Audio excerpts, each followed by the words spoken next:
Nom Jordi Sebastià, partit Bloc, edat 44 anys, professió periodista i professor associat de periodisme a la Universitat de València. És la tercera vegada que encapçala la llista. És regidor des de 2004. I continuem en aquest espai que avui dediquem al municipi de Burjassot, a l'Horta Nord, amb el portaveu del Bloc a l'Ajuntament, amb el senyor Jordi Sebastià. Molt bona nit, senyor Sebastià. Hola, què tal? Bona nit. Vostès són una força important a l'Ajuntament, tenen 2 regidors, però malgrat això no han volgut entrar en l'equip de govern. Per què no han volgut donar aquest pas i governar junt al PSOE i Esquerra Unida? Nosaltres tinguérem durant la legislatura anterior una oposició molt forta al Partit Socialista, que estava governat amb majoria absoluta, amb el suport d'Esquerra Unida, i aleshores pensàvem que no era massa creïble per al nostre electorat que ara farem un pacte de govern. Aleshores, el que preferiríem fer és un pacte d'estabilitat, i nosaltres el que hem apostat és per influir en l'aprovació dels pressupostos, però amb un pacte d'estabilitat, no amb un pacte de govern. Nosaltres no hem governat, però sí que, gràcies a la situació dels regidors, a la nostra força, en aquests 2 regidors que trencaven l'equilibri entre PSOE i PP, hem pogut influir en propostes molt concretes. I està satisfet, no? Però a banda, nosaltres estem molt satisfets perquè d'estar en l'oposició pura i dura, sense poder dur endavant els nostres projectes, a poder influir i que projectes concrets nostres, l'escoleta, el pàrquing, el nou pla general, l'oficina de sostenibilitat, l'oficina de promoció del Valencià, es concreten i es posaran endavant, ens ha satisfet molt. Però altres projectes s'han quedat en el camí, no s'han dut a terme, tot i que hi havia el compromís de fer-lo, i això ha sigut una miqueta decebedor.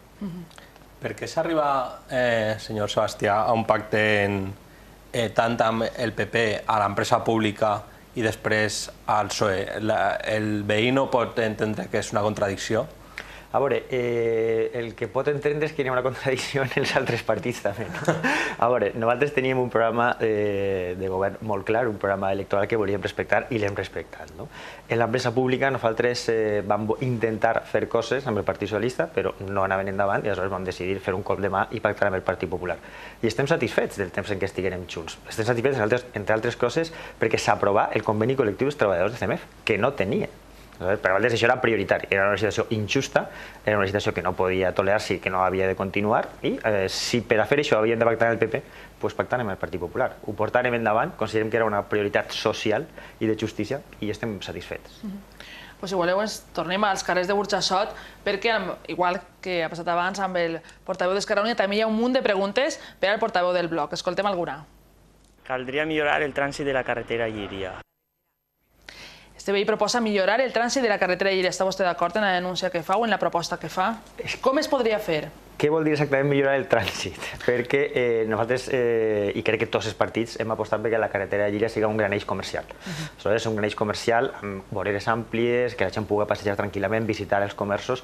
El trànsit el que ha d'estar és limitat. Per tant, nosaltres no volem agilitzar el trànsit en la carretera de Llíria, tot el contrari, volem pacificar-lo. Pot ser el que ell se refereix que és controlar... Sí, jo crec que entenia que era controlar el trànsit, com que hi havia un excés de trànsit. Exacte, controlar-lo encara més i fer efectiu que les zones de pàrquing per a distribució de materials i de coses que se venen en els comerços de la carretera siguin realment ocupades per els vehicles durant un temps limitat. Sabem que la gent s'excedeix aparcant i per tant això caldria controlar-ho millor.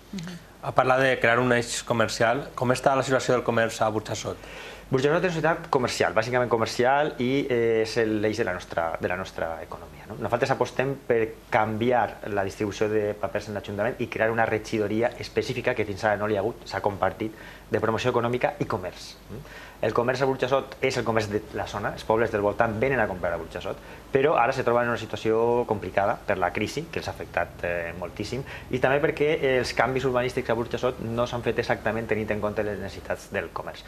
Ara estem fent el nou pla general i una aposta decisiva del Bloc és que aquest pla general tinga en compte que Burjassot ha de ser una ciutat comercial. Abans vostè parlava d'uns certs projectes que no s'havien executat o que vostès no s'haurien fet d'aquesta manera i que parlava fins i tot que estaven decebuts. A quins projectes es referia? Un projecte emblemàtic en aquest aspecte és la reforma del mercat. Nosaltres aprovarem uns pressupostos amb el Partit Socialista i amb Esquerra Unida en els quals hi havia una partida important de diners per a la reforma del mercat. Però aquesta reforma no s'ha dut endavant. El mercat s'ha paralitzat, s'ha fet el mercat provisional, però les obres del mercat s'han quedat ahí.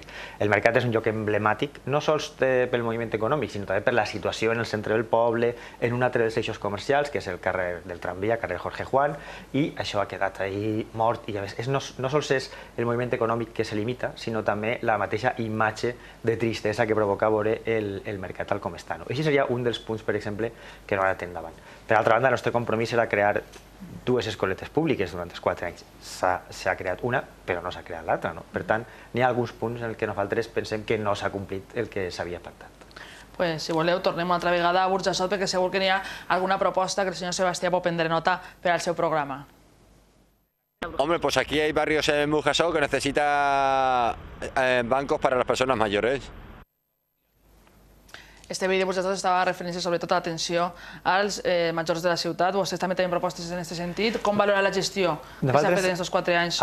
Una de les coses que ens preocupa és que des de l'empresa municipal CMF n'hi ha un servei que és el servei d'ajuda a domicili, el SAT, que està funcionant molt bé, que la gent està molt contenta, però que, per desgràcia, n'hi ha una llista d'espera, perquè l'Ajuntament subvenciona una part i la subvenció de l'any passat s'acaba en octubre i la gent, hi ha gent que no pogué tindre accés. Nosaltres considerem que és prioritari ampliar aquesta partida per a que l'atenció als majors del nostre poble, allò que depèn de l'Ajuntament, se puga ampliar i arribar a més gent. El que ell comentava, un poc dels banquets en els llocs per a que la gent pugui descansar, s'està fent en algunes de les zones peatonals del poble, però, òbviament, en el que és urbanisme, nosaltres apostem per ampliar la zona peatonal i la zona de descans i d'esplai, de que la gent tinga encara que siguin microespais, perquè el poble està molt saturat urbanísticament, per a poder gaudir això de l'aire lliure i de la conversa amb els veïns i que sí que es puguen jugar, les persones majors descansar, etc. Arribarà el soterrament del metro alguna vegada a Burjassot? Pues he de ser molt pessimista en aquest aspecte si vull ser realista i coherent i responsable amb el meu poble. Jo crec que mentre la conselleria estigui en mans del Partit Popular no hi haurà soterrament de les vies del metro. La prova és que des que se signà aquell protocol, en el qual nosaltres estem en contra, claríssimament, i ho hem dit, només han fet que arribar projectes a l'Ajuntament cada volta pitjors. L'últim projecte ja no soterra pràcticament el metro en cap lloc de Burjassot, el deixa en l'aire, en trinxera i coses d'aquestes, i en cap dels pressupostos des del 2007 de la Generalitat n'hi ha hagut ni un euro per a soterrament de les vies del metro a Burjassot. Per tant, tenim clar que són maniobres dilatòries, que estan perdent el temps, però que no tenen cap interès en dur endavant el projecte. Pues, senyor Sebastià, moltíssimes gràcies per haver compartit amb nosaltres aquest espai dedicat a Burjassot.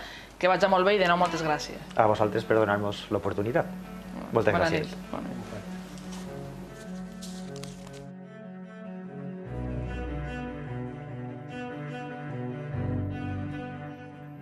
I need another storm.